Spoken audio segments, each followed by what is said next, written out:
In today's video, I'm going to teach you Monzo doesn't let you leave a shared pot independently. Shared pots are tied to a joint account. If you're using Monzo to manage money with someone else, a shared pot is a simple space inside your joint account where you both put cash for things like bills, groceries, or savings goals. Because it lives inside the joint account, there isn't a way for one person to leave that pot on their own. Instead, the goal is to stop using it and tidy it up so it no longer appears or holds any of your money. Start by opening the shared pot. Make sure you're in your joint account view, then choose the pot you want to stop using.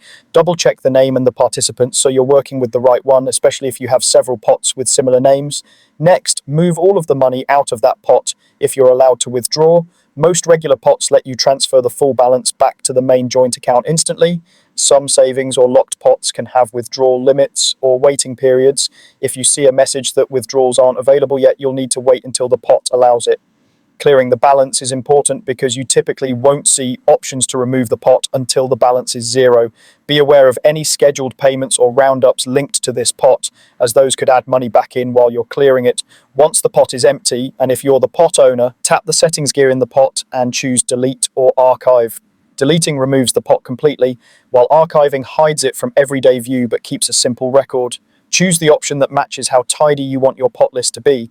If you don't see these options, verify that the balance is zero and that you're signed in as the pot's owner. If you're not the pot owner, you won't be able to delete or archive the pot yourself. In that case, coordinate with the other account holder, agree on moving any remaining money out, and then ask the owner to remove the pot. If you both no longer need the joint account at all, you can agree together to close the joint account, which will also end the shared pot. That's it. Open the shared pot, move the money out, and, if you own it, delete or archive. Clear, simple, and secure. When you're done, your joint account will no longer show that shared pot in daily use, helping you keep your finances organized.